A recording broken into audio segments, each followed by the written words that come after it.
Bonsoir à toutes et à tous. Aujourd'hui, nous sommes le 24 juillet et je vous ai sélectionné pour vous une série d'actualités possibles et imaginables. Écoutez bien, ça va être important pour vous. Minuit 59, Tel Aviv. Sur la fin de la rencontre de Benjamin Netanyahou avec Sergei Lavrov et le chef d'état-major de la Fédération de Russie, Valéry Gerasimov, consacré à la frontière syro-israélienne en la matière, rapporte Interfax.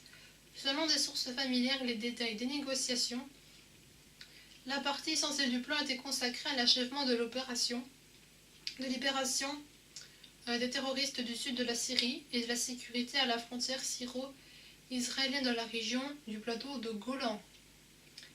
Donc, ça veut dire en fait que l'armée a libéré les régions des griffes des terroristes. Voilà. 1h01, Washington. Facebook prévoit de distribuer Internet par ses propres satellites d'après son projet qui est appelé Athena, a annoncé le portail Internet de Wired. 1h15, Londres. Londres renonce à réaliser avec Washington des garanties de non-application de la peine de mort contre les militants de l'IG, organisation de l'activité interdite dans la Fédération de Russie. Alexandre Coty et Haj Shafi al-Sheikha a été décidé par les autorités britanniques, a déclaré le chef adjoint de EMEA au Royaume-Uni, Ben Wallace, rapporte Reuters. 1h24, Washington. L'augmentation du niveau de l'inflation au Venezuela en 2018 jusqu'à 1 million de %, ont prédit les experts du Fonds monétaire international le 23 juillet, rapporte TASS. 1h58, Tel Aviv. Les autorités israéliennes n'ont pas rejeté la proposition russe sur la Syrie lors de la rencontre avec le ministère des Affaires étrangères Sergei Lavrov, a déclaré une source au sein du cabinet du pays, rapporte RIA Novosti. En particulier, une source a déclaré « Israël est intéressé dans son retrait iranien des forces de la Syrie et se réserve le droit à la liberté d'action de l'armée de défense d'Israël. Nous nions que nous avons refusé quelques propositions russes. Il n'y a pas eu de refus. » 2h12, Moscou. L'inspection d'une installation des forces armées du Danemark tiendra un groupe d'inspecteurs russes, a déclaré le chef du Centre russe national de réduction du danger nucléaire, Sergei Ryzhkov, au journaliste de RIA Novosti. 3h42, Sakhalin du Sud. Un séisme de magnitude 5.1 s'est produit dans l'océan Pacifique près des îles Kouril du Sud, a rapporté dans la filiale unifiée un journaliste du service géophysique des blessures Interfax, Extrême-Orient.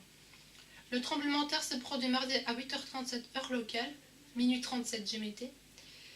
L'épicentre était situé dans l'océan Pacifique à 28 km au sud de la ville de Kurilska, dans les Doutouroup, à une profondeur de 111 km.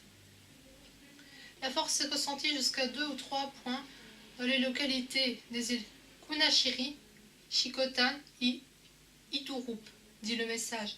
Il indiquait que l'alerte tsunami n'est pas transmise. 5h45, Managua. Le président du Nicaragua, Daniel Ortega, a déclaré qu'il ne souffrira pas dans le pays à des élections anticipées en dépit des protestations massives, rapporte TASS. La période des élections s'achèvera d'ici à 2021. Reste à savoir quand auront lieu les prochaines élections. Accélérer l'élection signifierait la création de la stabilité, le manque de sécurité et à la détérioration de l'état des choses, a déclaré Ortega. 6h, Moscou. Une grande partie des réfugiés syriens vivant dans un camp dans la ville de Jebab, dans la province de Dera, en Syrie, sont revenus dans leur maison après la libération du territoire des hommes armés, a déclaré le chef de l'administration, Djebaba Mohamed Rakoum, le 24 juillet à Transmitas. 7h33, Washington. L'hypothèse que la Russie refuse de travailler avec des cosmonautes noirs est absurde, a déclaré l'ancien chef de la NASA, Charles Bolden, dans le cadre de l'atelier dans le Centre d'études stratégiques internationales, a rapporté le service de presse du centre. 9h35, Sanaa. Les Hussites ont demandé à la Russie et à la Chine de les aider à mettre fin à l'agression et à la levée du blocus au Yémen, a décidé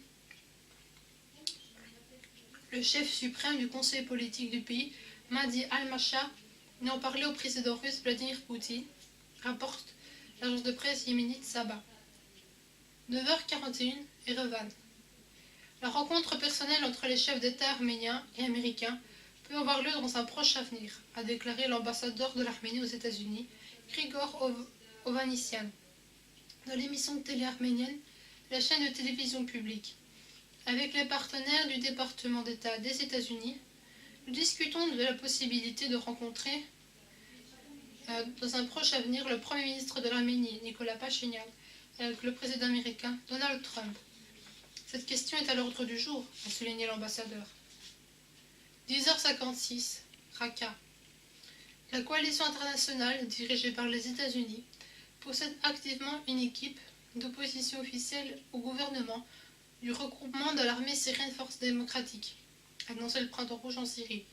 Il est signalé que la coalition internationale contre l'IG, organisation interdite en Russie, a envoyé environ 300 camions avec des armes, des munitions et des matériels pour les combattants de la STM dans le village de Shurab, al-Pakistan, à l'ouest de la ville de Tel Abyad, dans le nord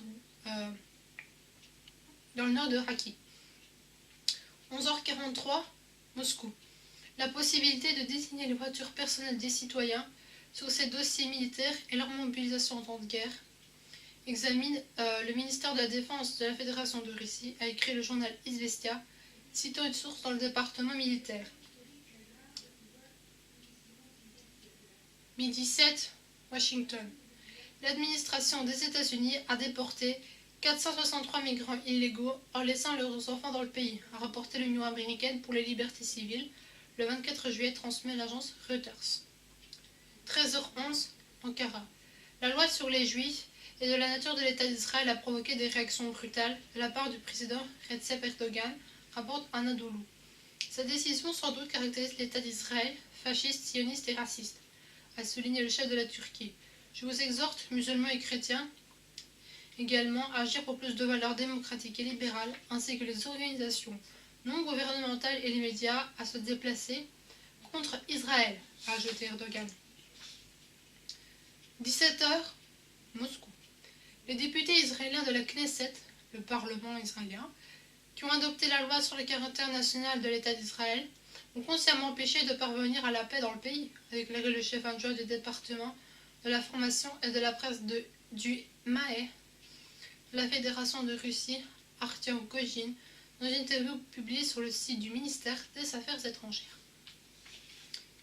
C'est tout pour ce soir. Si vous souhaitez d'autres vidéos, abonnez-vous à ma chaîne. Et je vous dis à très bientôt pour une prochaine vidéo. Et surtout, portez-vous bien.